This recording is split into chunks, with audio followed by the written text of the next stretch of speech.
ഇന്ന് തന്നെ ഡൗൺലോഡ് ചെയ്യൂ. കാണൂ നിങ്ങളുടെ ഫേവറേറ്റ് ഷോസ്.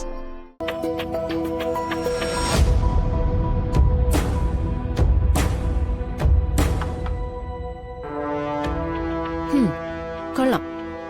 പ്രകാശേട്ടന്റെ പുതിയ നാടകം എന്തിനു വേണ്ടിയിട്ടുള്ളതാണെന്ന് അറിഞ്ഞ കൊള്ളായിരുന്നു.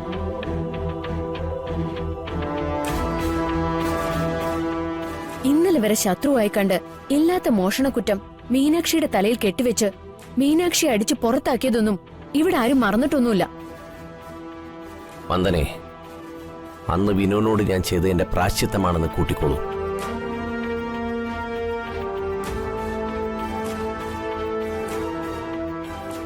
വിനുവിനങ്ങനെ കൈവിട്ട് കളയാൻ എന്റെ മനസ്സനുവദിക്കുന്നില്ല. തൽക്കാലത്തേക്ക് വിനുവിന് സ്വന്തം കാലിൽ നിൽക്കാനുള്ള ഒരു കൈത്താങ്ങ്, അത്രേ ഞാൻ ഉദ്ദേശിച്ചിട്ടുള്ളൂ.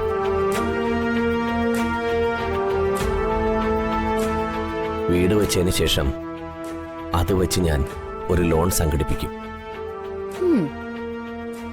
ലോൺ വിനു അടയ്ക്കട്ടെ.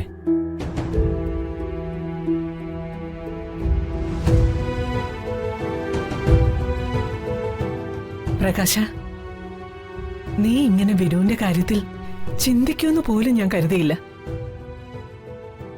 ഇത് ആത്മാർത്ഥമായിട്ടാണെങ്കിൽ നിനക്ക് 1 കോടി പുണ്യം കിട്ടും. എല്ലാവരും ഉണ്ടായിരുന്നോ? ഈ നിൽക്കുന്ന വിനു എന്റെ കൂടപ്പുറപ്പല്ലേ അമ്മേ? മൂത്ത സഹോദരൻ എന്ന നിലയില് ഞാൻ വേണ്ടേ അവനെ സഹായിക്കാൻ? അല്ല പ്രകാശേട്ടാ, പ്രകാശേട്ടൻ പറഞ്ഞ ഈ വീടിന്റെ കഥയ്ക്ക് ഒരു ലോജിക്കില്ലല്ലോ. കോൺട്രാക്ടർക്ക് അഡ്വാൻസ് കൊടുത്ത് വീട് വെക്കാം, ശരി. അത് വെച്ച് ലോൺ എടുത്തിട്ട് കോൺട്രാക്ടർക്ക് പൈസയും കൊടുക്കാം. അതെ, അതിലെന്തൊരു ലോജിക്ക് കുറവ്? വീട് വെക്കാൻ സ്ഥലം വേണ്ടേ?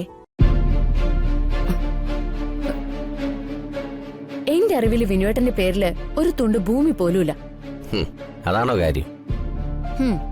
അതിനെ ഞാൻ ഒരു മാർഗമൊക്കെ കണ്ടിട്ടുണ്ട്.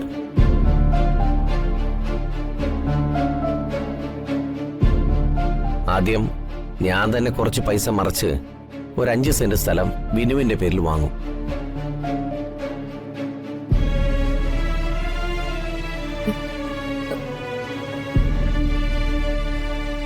വന്ദനെ, നിനക്ക് ഞാൻ പറഞ്ഞൊന്നും വിശ്വാസമായിട്ടില്ലെന്ന് എനിക്കറിയാം. അത്രത്തോളം ക്രൂരതകൾ ഞാൻ വിനുവിനോട് കാണിച്ചിട്ടുണ്ട്. പക്ഷേ ഇന്നു മുതൽ അങ്ങനെയല്ല.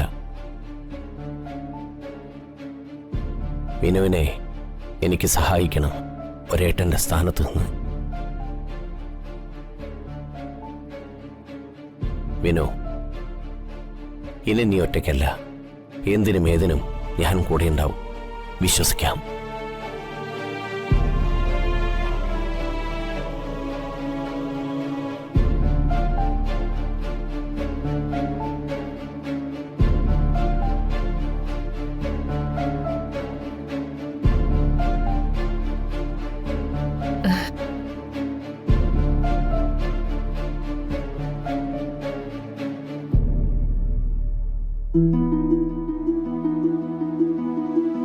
മാനത്തെ കൊട്ടാരം